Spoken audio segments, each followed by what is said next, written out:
fungsi utama Bandura adalah pentingnya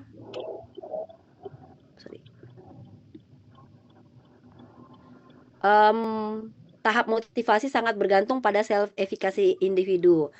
Motivasi pendorong, jika Anda yakin mampu, self efikasi tinggi, Anda akan termotivasi untuk mencoba dan bertahan. Tanpa self efikasi yang memadai, mekanisme belajar observasional tidak akan berjalan efektif karena individu enggan bertindak bahkan setelah mengamati model yang sukses. Tapi ternyata ada juga yang mempengaruhi seseorang untuk melakukan sesuatu ketika dia memiliki fungsi self-efikasi yang tinggi gitu. Self-efikasi itu apa? Self-efikasi itu diri kita dalam mampu bertahan dalam sesuatu ketika belajar, ketika kita mampu belajar menyelesaikan semua tugas, menyelesaikan perkuliahan sampai akhir dan mencapai goal, itu ketika kita tidak memiliki self-efikasi tentu akan lambat untuk tiba sampai pada puncaknya. Malahan juga kalau tidak ada self-efikasi nggak sampai-sampai kepada puncaknya, mundur lagi, ngulang lagi sampai akhirnya motivasinya rendah, hilang gitu. Tapi siapa yang memiliki self-efikasi tinggi ya tentu dia akan mencapai apa yang dia inginkan. Termotivasi ketika dia mengamati sesuatu yang ketika dia ingin menjadi siapa dalam diri dia gitu ya. Nggak bisa, sana motor. Ini kan motor. Selanjutnya self-efikasi. Kita akan belajar ya efikasi Mana? diri ini. Jadi self-efikasi itu apa sih? Nah, konsep pertama dikenalkan oleh Bapak Albert lagi dia mengajarkan tentang sosial kognitif teori kognitif sosial tentang ya jadi kita dari observasi ya. Nah, observasi bisa ketika mengamati seseorang akan melakukan sesuatu. Tetapi ketika seseorang yang melakukan sesuatu ada kemampuan untuk melakukan tindakan itu. Nah, orang dengan self-efikasi tinggi akan lebih memilih tugas yang menantang dan gigih menghadapi hambatan. Nah, kira-kira Bapak Ibu apakah memiliki self-efikasi seperti yang dikatakan Bapak Bandura ini? Jadi kalau yang menantang, kayak seperti wah kayaknya sulit nih, tapi malah ini suatu tantangan ingin diselesaikan gitu loh. Nggak cepat-cepat, nggak bisa ya udahlah bye gitu kan. Ada yang kayak gitu. Nah, kata Pak Bandura, orang dengan self efikasi yang tinggi, efikasi diri yang tinggi akan lebih memilih tugas yang menantang dan gigih dalam menghadapi hambatan. Ada banyak yang keluar.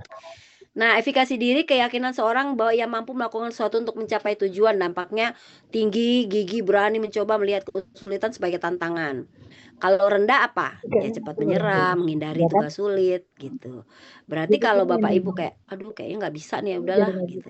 Berarti self efikasinya rendah menurut Bapak Bandura. Tapi kalau dia berani mencoba, ada kesulitan, tantangan, wah ajar nih aku pasti bisa. Nah, faktor pembentuk ini ada yang mempengaruhi orang tersebut.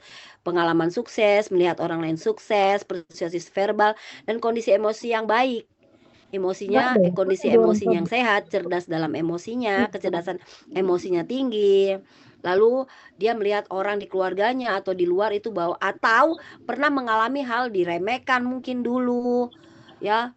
Oh, aku harus bisa nih untuk mencapai hal ini supaya aku nggak diremehkan lagi, bisa jadi.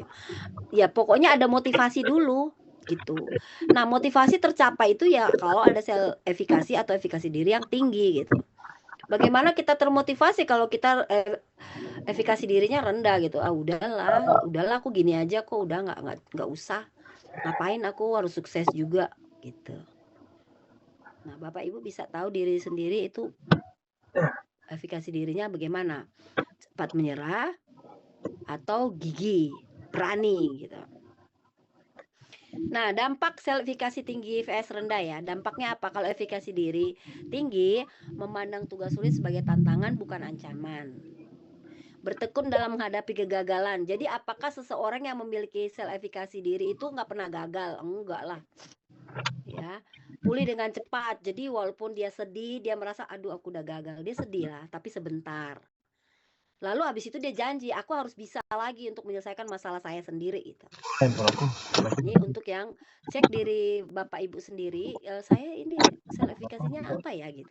Nggak ada di tengah-tengah ya, semuanya tinggi atau rendah. Jadi nggak ada medium Bu, enggak. Jadi kalau saya kadang-kadang eh, tekun, tapi kadang-kadang saya ya malas. Jadi saya di tengah-tengah, nggak ada kayak gitu ya. Tetap dominannya yang mana? Ya dominannya pasti di efikasi diri rendah atau efikasi diri yang tinggi gitu ya. Lalu cenderung menghindari, kalau efikasi diri itu dampaknya gimana? Ciri-cirinya itu cenderung menghindari tugas sulit, fokus pada kegagalan pribadi, merasa putus asa, mengurangi ambisi. Nah, Bapak Ibu tes lagi ya, tes kepribadiannya. Kira-kira Bapak Ibu tuh seperti apa pertanyaan-pertanyaan di situ nanti? Oh, saya tuh kayaknya efikasi diriku rendah ya. Aku nggak mau gitu. Jadi supaya membangkitkan motivasi diri sendiri. Jadi jangan terbiasa dimotivasi orang. Jadi harus ada orang yang memotivasi kita baru kita termotivasi. Sulit untuk mencapai goal kita kalau kita bergantung pada orang lain gitu. Kita harus bergantung ya pada diri kita sendiri. Nah, itu ya seseorang yang memiliki efikasi yang tinggi. Nah, 4 sumber utama efikasi diri. Pertama ya, mastery experience. Jadi dia menguasai pengalaman sukses di masa lalu. Ini sumber terkuat nih. Oh, aku pernah mengalami ini dulu, aku berhasil deh, aku pasti bisa lagi sekarang gitu. Gitu. Jadi, wah, aku pernah gagal di soal ini, aku nggak akan lakukan hal ini lagi gitu. Banyak. Jadi pengalaman mastery ya, maksudnya penguasaan pengalamannya dia nggak dilewati begitu saja gitu loh. Mau gagal, mau sukses, disimpan baik-baik untuk jadi suatu experience pembelajaran diri sendiri. Lalu pengalaman vicarious experience, melihat orang lain yang mirip dengan kita berhasil, itu modeling ya. Dia kayaknya bisa ya, saya juga pasti bisa dong. Latar belakang ya beda-beda sedikit, sama-sama lah ya, dia juga bisa. Ya pasti bisa gitu. Ibaratnya kalau orang itu suka denger kayak gini, dia kan makan nasi, aku juga makan nasi, sama lah, kita bisa lah ya gitu. Lalu persuasi sosial, dorongan verbal dari orang lain, Anda bisa melakukannya. Nah, motivasi dari orang itu memang membantu, tetapi bukan salah satu yang bukan satu-satunya hal yang utama gitu. Bukan utama, tetapi dapat membantu ketika orang mengatakan, wah hebat kamu, kamu pasti bisa, bisa lah kamu gitu. Tapi juga sangat mempengaruhi ketika kita masa sih lu bisa gitu. Oh, kamu mungkin nggak bisa gitu. Nah, itu juga bisa mempengaruhi. Jadi makanya eh, ya hindari dengan orang-orang yang bikin self efikasi Bapak Ibu turun ya, rendah ya. Lalu keadaan fisiologis afektif, interpretasi kondisi tubuh, misalnya menafsirkan detak jantung cepat sebagai kegembiraan bukan kecemasan. Jadi kita kan suka cek-cek gitu kan, gitu. Ih, kenapa ya, ada apa ya, ini mau kenapa ya gini, padahal kita sebenarnya lagi happy. Jadi ada dopamin yang kita rasakan yang akan terjadi, yang sebenarnya bakal dapat gitu, tapi kita belum yakin. Nah, itu sebenarnya detak jantung senang gitu, tapi kita bilang, ih kenapa nih, kayaknya ada sesuatu yang mau terjadi nih sedang. Nah, itu sangat mempengaruhi efikasi diri gitu Bapak Ibu. Belum apa-apa udah mikir-mikir yang enggak gitu. Jadi boleh kita tes, cek interpretasi kondisi tubuh boleh gitu. Tetapi jangan sampai ke negatif ya. Oke, efikasi diri dan harga diri. Beda ya Bapak Ibu ya, efikasi diri versus harga diri. Kalau efikasi diri itu saya percaya saya bisa menyelesaikan ujian dengan baik, contoh. Kalau harga diri, saya adalah orang yang berharga dan baik. Jadi ini penilaian umum tentang nilai diri, harga diri, orang yang menilai. Tapi kalau self efikasi, itu efikasi dari diri, dari dalam ya, kita yakin bahwa kita sanggup, kita bisa, kita mampu gitu. Bukan self esteem ya. Kalau self esteem beda lagi, bahwa ya kita ya punya harga diri, kita mau dihargai ya gitu ya. Oke, pembelajarannya model keberhasilan ya, mentor harus menjadi model perilaku kerja keras, ketekunan, kejujuran. Jadi pilih aja. Studi kasus menjadikan cerita sukses dalam alumni senior berhasil, tujuan bertahap memecah tugas menjadi langkah kecil untuk membangun penguasaan dan efikasi diri yang berkelanjutan.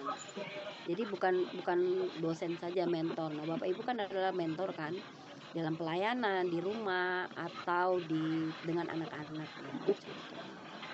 Harus menjadi model perilaku yang menjadi memiliki perilaku yang mempengaruhi seseorang memiliki efikasi diri ya, kepada anak-anak, kepada murid, kepada siapapun ya. Iya, harus. Nah, kalau dalam praktis pendidikan, guru sebagai role model. Parenting, anak lebih menjadi perilaku orang tua daripada